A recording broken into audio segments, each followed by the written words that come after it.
Pakistan. Tell us more about it. Well, thank you. First of all, let me say what a pleasure it is to be here. Opportunity to talk about Pakistan, investment opportunities.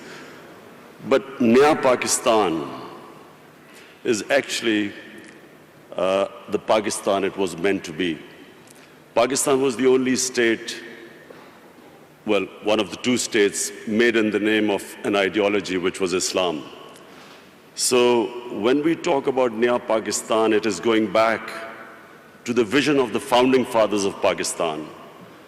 And what the founding fathers of Pakistan envisaged was a state based on the principles of the first Islamic state of Medina.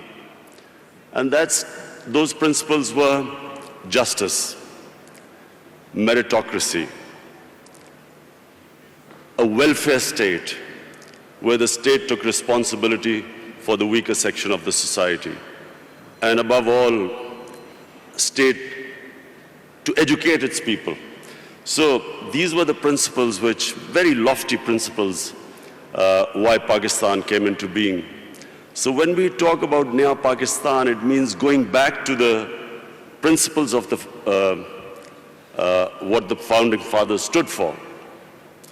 And the struggle to educate our people, develop our human resources, strengthen our institutions, especially of justice.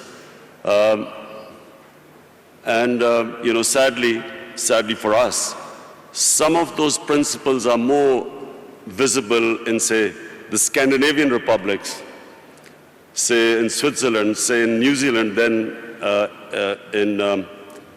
in Pakistan, what was supposed to be an example for what an ideal Muslim state was supposed to be.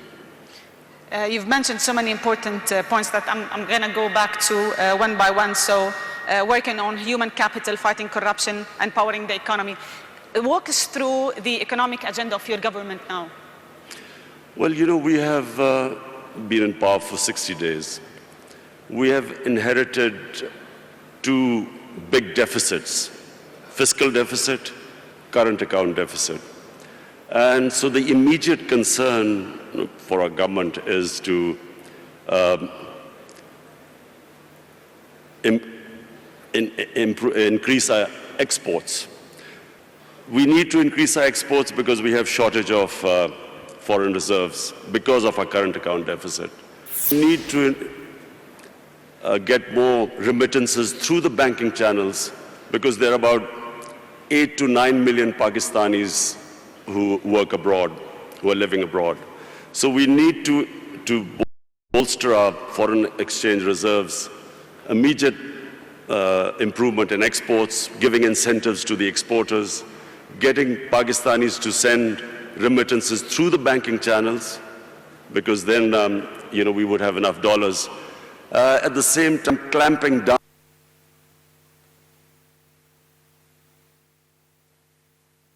on وزیر اعظم پاکستان جو کہ سعودی عرب کے دورے پر ہیں اس وقت ایک conference میں موجود ہیں جہاں پر اظہار خیال کر رہے ہیں اور اس موقع پر ان سے سوالات کیے گئے ہیں جن کے وہ جوابات بھی دے رہے ہیں. Through illegal channels, and then create the opportunities for investment. So these are the immediate measures we have been taking in these 2 months, and obviously to get through this difficult period, we're looking for loans. And that's actually my next question, because with such an ambitious agenda, you require resources. How does your government plan to overcome the existing financing gap? About loans, IMF program, what are the options you have on the table? Well, whatever we do today, the impact will be in maybe 3 months, 6 months, a year's time. So right now we need to have loans to go through this difficult period. What makes a country poor? Corruption is the main difference between the developed world and the developing world. Countries are not poor because they lack resources. For instance, Congo has so many resources. It's one of the most resource-rich area in the world. as opposed to Switzerland, which comparatively hardly has any resources. The difference is that what corruption does is, it does two things. One, it destroys state institutions. When the ruling elite is corrupt, it can only make money by destroying all those institutions that are check and balance in the way of corruption. And secondly, corruption diverts money from human development to mega projects which give mega kickbacks, which leave a country indebted. So Switzerland is one of the most prosperous countries in the world because it has very good governance. It has strong state institutions, and it uses the money to develop its human resources. So in Pakistan, the challenge is, how do we strengthen our institutions enough to make it impossible for people to be corrupt, or corruption at a level which is manageable? And secondly, divert the resources to develop our human resources. This is the challenge of Pakistan. So what we've been trying to do since we've been 60 days in power is to strengthen the state institutions, develop meritocracy. The reasons why state institutions get destroyed is because cronies have been put in key positions who then, once there is no meritocracy in a state institution and there's no rule of law, the state institutions do not prevent anyone from stealing money from the country. So this has been the main agenda of the party. And then secondly, to prioritize institutions that will help the exporters. So hence we have made all the laws at the moment to help our exporters. Unemployment also is a main concern for you. You've been very concerned about youth employment, training youth to be able to find jobs and creating jobs. Tell us more about the agenda in that particular field.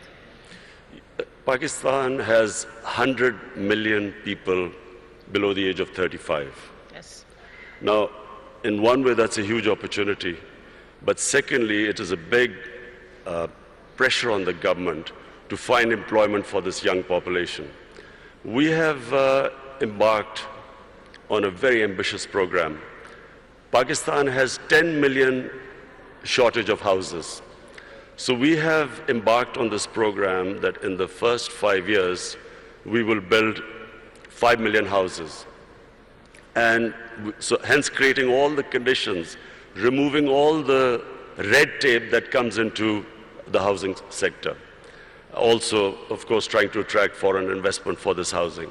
At the same time, apart from the housing, what we are trying to do is create the enabling environment for investment. One of Pakistan's strengths are the overseas Pakistanis. We have, as I said before, 8 to 9 million Pakistanis working abroad. We have, if we create the enabling environment, we will then be able to attract their investment.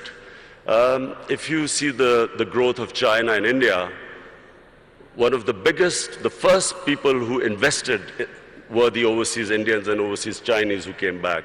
So we have this big resource lying outside Pakistan. Our main effort is to create the enabling environment, make it easy to do business, the ease of doing business, bringing down the cost of doing business, and attracting this investment. Speaking of China, you've always spoke about how good China is in bringing 700 million people out of poverty. And I think the China-Pakistan Economic Corridor, or what you call CIPEC, is being debated a lot lately. I would like to understand more about it from a Pakistan angle. First of all, let me just say two things about China, which for Pakistanis is very attractive. One is that China is the only country in human history which brought out 700 million people out of poverty in 30 years. Secondly, China has in the last 5-6 years really clamped down on corruption. In the last 4 years, I think they convicted about 415 governors in corruption cases. So these are the two problems which face Pakistan. We have we have corruption, and so we are going to look for ways, because white-collar crime is very difficult, especially in our countries, to catch, because we do not have the people. Absolutely. We do not have those who understand, who can convict white-collar criminals. So we are going to get help from China. And secondly, all the ways, the way they have brought this huge amount of humanity out of poverty. So poverty alleviation is the second thing which we learn from China, and I'm going there next month. So we hope to, we've already asked the Chinese government to help us in these two areas. CPEC is a great opportunity for Pakistan. CPEC connects us to China, which is one of the biggest markets. Because of CPEC, we are developing Gwadar, which is, after Singapore, the second deepest port. And because of CPEC, we are developing these special economic zones where we will invite investments from all over. So hence, provided we get our governance structure right, CPEC is a great opportunity for Pakistan. And actually that leads to my second question, that this whole collaboration with China, how can it help Pakistan bring more international investors? Well, simply because China, A, is a huge market. Secondly, the CPEC is this route which connects us, China, right down to Gwadar. So we have all this opportunity with these special economic zones to invite people. It gives a great opportunity for investment. And remember Pakistan's strategic position. It is sitting next to two of the biggest markets, India on one side, China there, and then of course, inshallah, when peace returns to Afghanistan, then we have this all the way to Central Asia. So Pakistan is strategically probably one of those countries blessed. It is placed in one of the great positions in the geography of the world. And actually, I would like to comment on this point, but because rightly so, like Pakistan is very well placed to connect Central Asia, Middle East, China, and the Eastern markets. Do you have a plan to leverage on that natural advantage? The plan is to create the enabling environment in Pakistan so that we can attract investors. Not just foreign investors, not just overseas Pakistani investors, even our own investors who, unfortunately, because of our poor governance system, were not really investing in Pakistan. We didn't even give them enough incentives, and I'm talking about Pakistani investors. So we are restructuring our duty structure. We are our tax incentives. We are restructuring everything so to incentivize people to invest. What are the sectors that you think investors would be more interested in Pakistan? Minerals. There are vast amount of mineral wealth lying in Pakistan. Coal, we have one of the biggest coal reserves in the world. We have copper reserves, one of the biggest copper reserves. Zinc. We have a lot of areas of gas which have not been explored at all. But then we have tourism. You see, Pakistan is one of the most diverse countries in the world. Pakistan starts with alpine in the north. We have alpine climate. And then from the highest, which is the second highest mountain in the world, which is K2, we go on to the sea. We have 12 climatic zones on the way. So we have, tourism has exploded in Pakistan. Our infrastructure cannot cope with the tourists. So that's one of the biggest opportunities to invest in our country. And then we have three types of tourism. We have religious tourism. North of Pakistan was the center of the Buddhist civilization. We have the oldest civilization in the world, which is the Indus Valley civilization in Mohenjo-daro. Peshawar is one of the oldest living cities in the world, 2,500 years.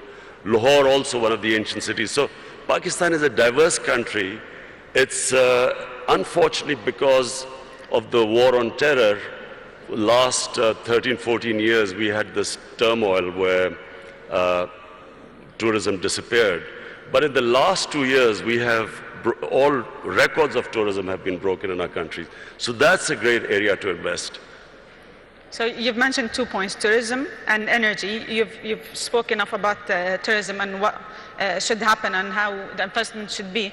But on housing is also, of course, 5 million houses we are building. That's another area we're expecting investment from abroad. Let me talk about energy, because I think finding a sustainable fuel and gas supply by investing in Pakistan's own production is vital for your economy. What's your plan to reducing energy dependency and really inviting international investors and local investors to invest in that particular field? You see, we have hardly had any investment in our mineral resources. And one of the reasons, as I said again, in the last 15 years, was this war on terror, where we became the center of terrorism, suicide attacks, and so investors would not come to Pakistan. Then we had last 10 years very poor governance, corruption. We did not give enough incentives for investors to come to our country. Now, thanks to our security forces, our intelligence agencies, Pakistan has controlled terrorism. It's within Pakistan now, we have really clamped down on terrorism. It's very secure. We still have problems, terrorism coming from Afghanistan, but that's why we are hoping that these peace talks, hopefully peace talks between Taliban and the Americans, we hope that once Afghanistan settles, then not only will there be no terrorism within Pakistan, but then we have this access all the way to Central Asia. So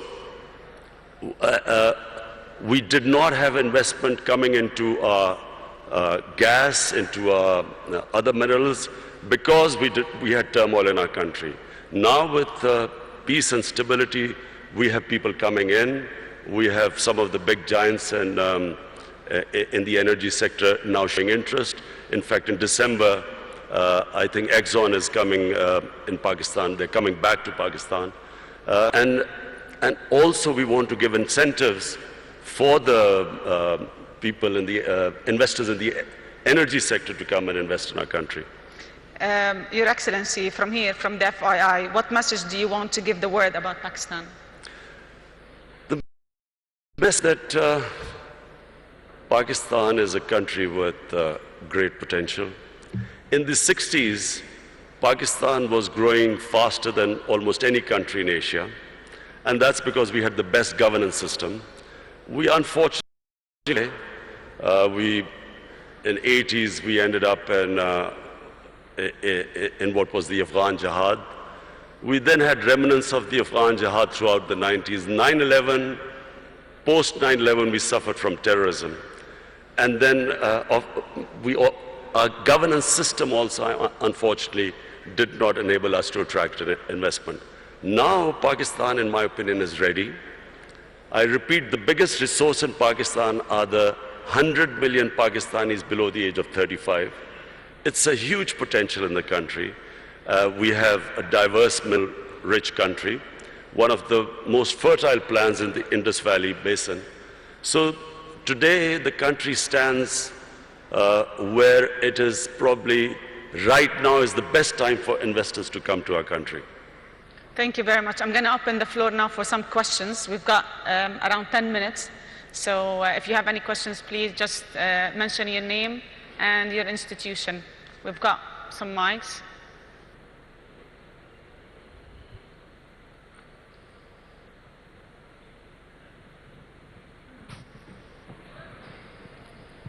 I think I was very comprehensive. We've got so many questions. Can we just pass the mics, please?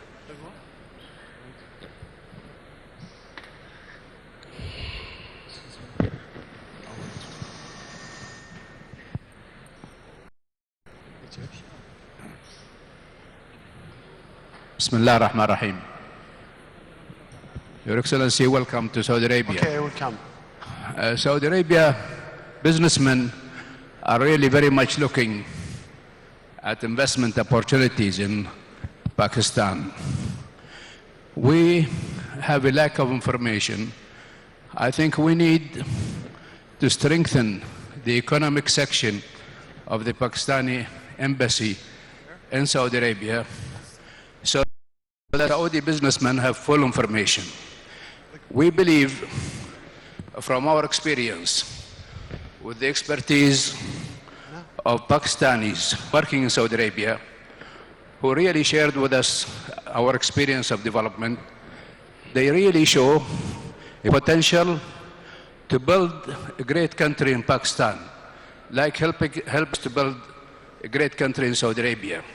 So we are looking forward to get more information about Pakistan because many Saudi businessmen are interested for investment in Pakistan. Thank you. Thank you.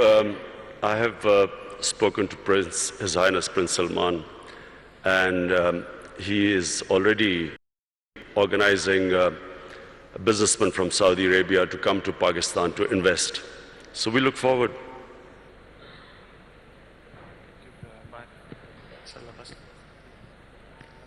Okay. I'll take 2 more questions.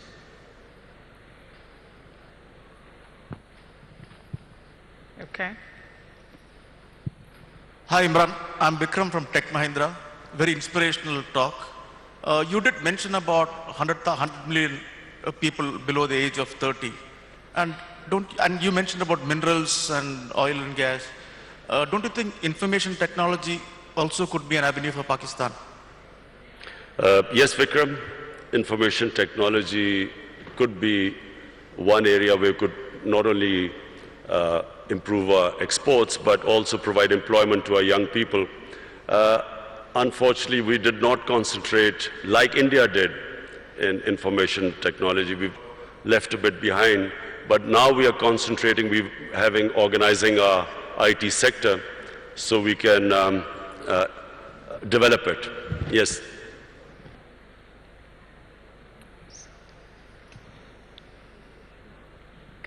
Assalamu alaikum, Khan Saab. My name is Kashif Khan, private equity and investor from the Middle East. My question to you is, a lot of investors have invested previously in the past into Pakistan economy. The biggest challenge they have is exiting out of those investments. How this government will facilitate the previous investors to exit, which will give more confidence to the future investors? Well, Kashif, I have my team here. Our chairman of board of investment is here, our finance minister, our commerce minister. The whole idea is in Pakistan right now is how to make it easier for people to invest, the ease of doing business. We are all working on it, trying to remove all impediments. In fact, we are now about to develop a one-window operation for investors, that anyone who wants to invest in Pakistan, he will just be able to contact one point where they can contact, and any problems they are having, we will remove. So we are now determined that the only way the country can go forward and we can provide employment to this young population is by helping the investors. And you will find things improving by the day. So we will have one more question before we wrap up. Heather Henyan from Mindshift Capital. Hello. Assalamu alaikum, Your Excellency. Welcome to Riyadh. Pakistan is one of the largest importers of oil, and Saudi being one of the largest exporters. So can you maybe shed light on the possibilities of potential cooperation in oil refineries or downstream opportunities in manufacturing in Pakistan? Well, we are already talking to Saudi investors for an oil refinery to be built in Pakistan. In fact, we need 2 oil refineries in Pakistan bearing the amount of demand. So yes, the answer is yes, we are talking to Saudi Arabia. We have already met Saudi investors who just came over to Pakistan. And there is cooperation, going to be increasing cooperation between Saudi Arabia and Pakistan. So we have one more question. Okay. Sorry, over here. Heather Henyon from Mindshift Capital. Just to ask about the gender strategy for Pakistan. Women have played a very strong role in microfinance, in the business of Pakistan, and in the formal economy of Pakistan. Can you talk more about the role that you see for women going forward as entrepreneurs and their role in the business sector? Thank you. The most important thing at the moment for our government is to ensure that we raise a female literacy in our country. Unfortunately, in literacy we have got left behind in the subcontinent, but specifically female literacy. So you can only empower women really if you educate them. So in the 5 years when we were in power in Khyber Pakhtunkhwa, the province our government was in power, we decided that every 100 new colleges to be built in Khyber Pakhtunkhwa, 70 would be for women. Similarly, in primary, all primary education schools which we were going to open, out of 100, 70 would be for women. So that's number one. Secondly, we have this housing project which we've started.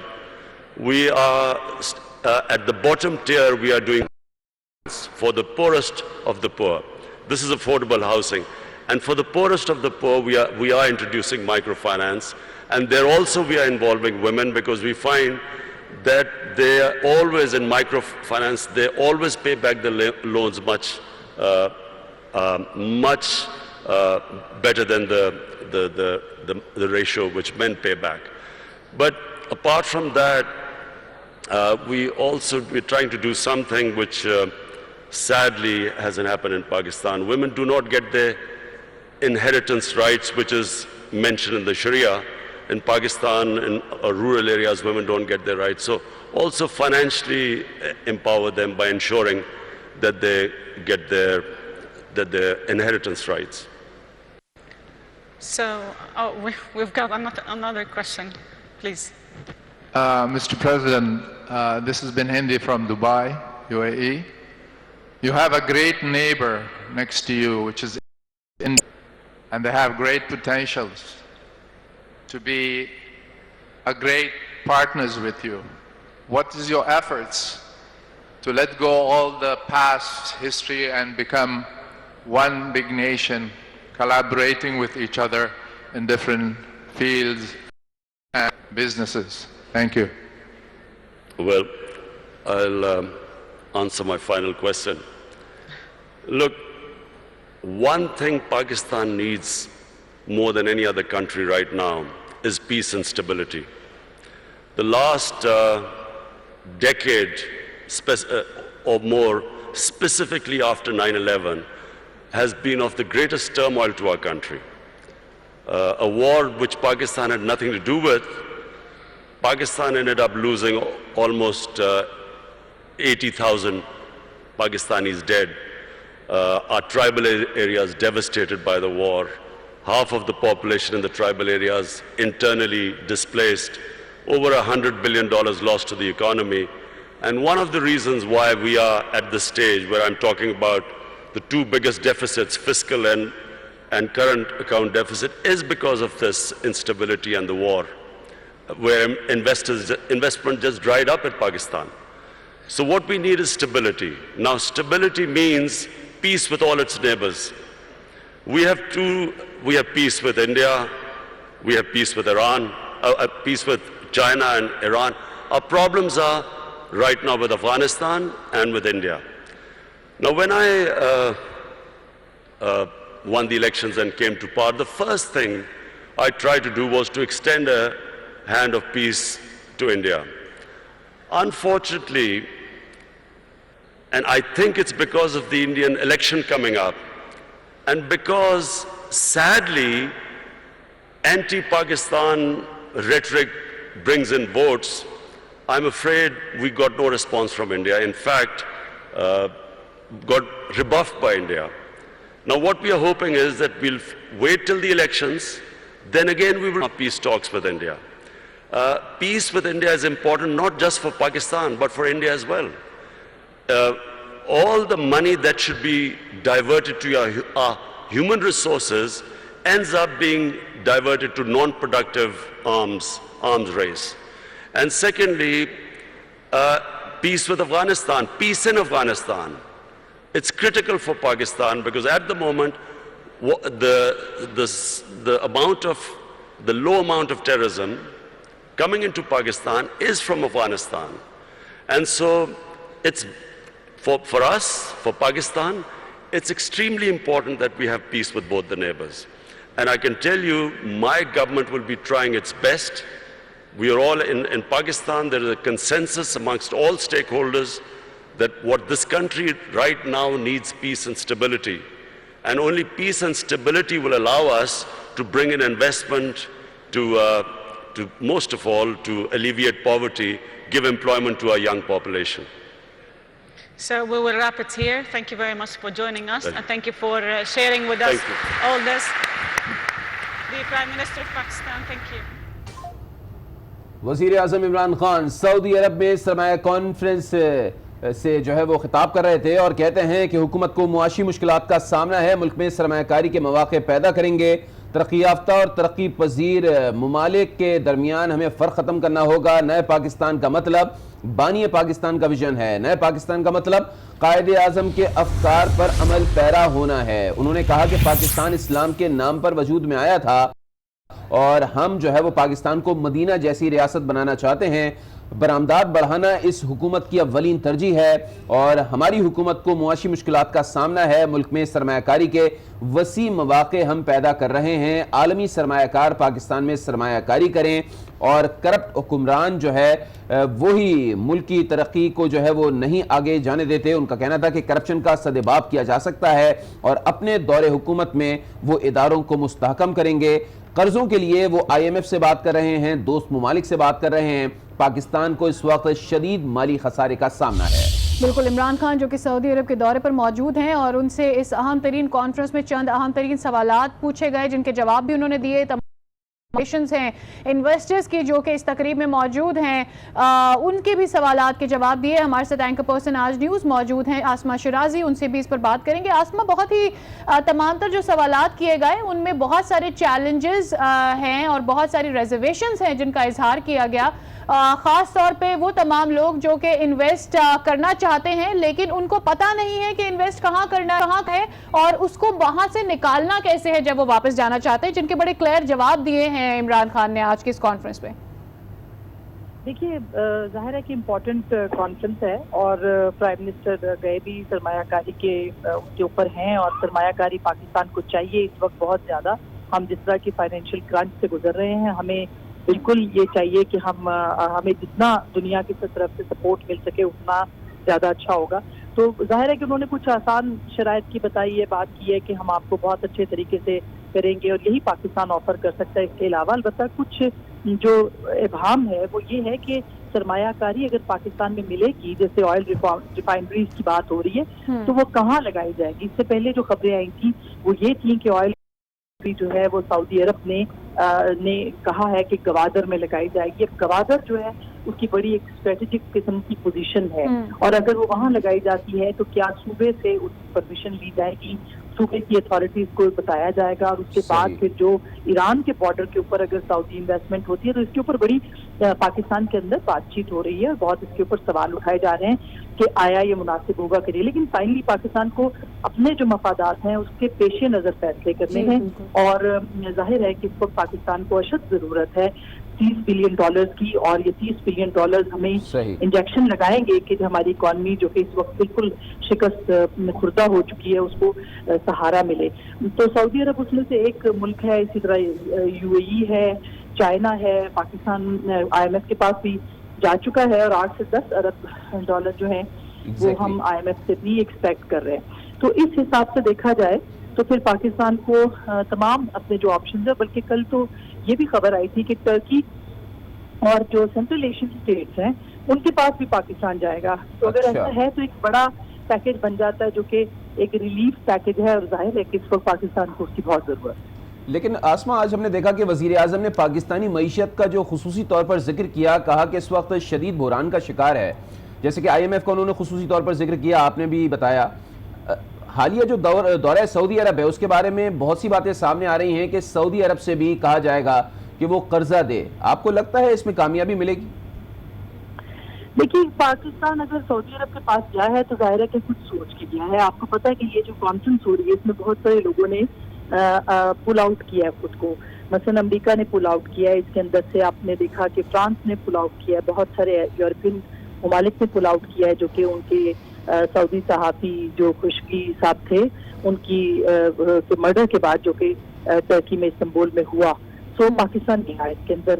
اس کی اخلاقی جو ہے اس کے اوپر تو بہت سارے سوال اٹھ رہے ہیں کہ پاکستان کو جانا چاہیے تھا ایسی صورتحال میں یا نہیں, لیکن پاکستان گیا ہے اور پاکستان نے یہ آپٹ کیا کہ ہم اس معاملے کے اوپر, اس وقت کے اوپر جو ہے وہ سعودی عرب کے ساتھ کھڑے ہیں, کیونکہ یہ واقعہ ایسا نہیں تھا کہ جس کے اوپر جو ہے وہ ایک مورل سپورٹ یا کوئی ایک چیز ایسی بنتی. لیکن بہرحال ہماری حکومت نے یہ فیصلہ کیا ہے کہ ہم ان کے پاس جائیں گے اور شاید اس موقع کا فائدہ بھی اٹھائیں گے کہ جب سعودی عرب کو بہت ساری انٹرنیشنل سپورٹ کی ضرورت ہے.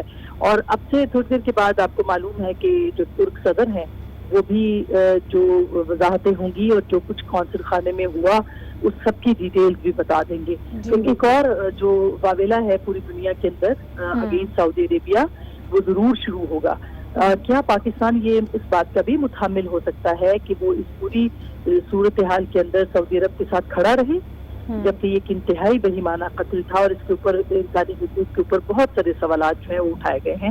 تو یہ ایک بہت ہی اہم سوال ہے. پھر بھی اگر وزیر اعظم یہ سمجھتے ہیں کہ ان کو وہاں سے ایک بڑی سپورٹ مل سکتی ہے تو ظاہر ہے کہ ریاستیں اس کانٹیکسٹ میں فیصلے کرتی ہیں. اب اگر وہ یہاں پہ ہے اور پھر جیسے یہ کوئی صرف کانفرنس ہو رہی ہے, اس میں پلیجز ہوں گے, اس میں وعدے وعید ہوں گے, اس میں آپ کو صرف چانسز ملیں گے کہ کون یہاں پہ سرمایہ کاری کر سکتا ہے پاکستان کے اندر. اسما, آپ کو ہمیں یہاں پر انٹرپٹ کرنا ہوگا کیونکہ ہمیں فرحان بخاری صاحب نے بھی جوائن کر لیا ہے, تجزیہ کار, ان سے بھی جان لیتے ہیں. فرحان صاحب, آپ سے جاننا چاہتے ہیں, بہت بڑی انویسٹمنٹ ایک طرح سے آئل کے لیے, آئل ریفائنری کے طور پر ایکسپیکٹ کی جا رہی ہے سعودی عرب سے. دوسری جانب یہ واضح طور پر عمران خان کی جانب سے کہہ بھی دیا گیا ہے, وزیر اعظم کی جانب سے, کہ ہم ایکسپیکٹ کر رہے ہیں لون بھی سعودی عرب سے.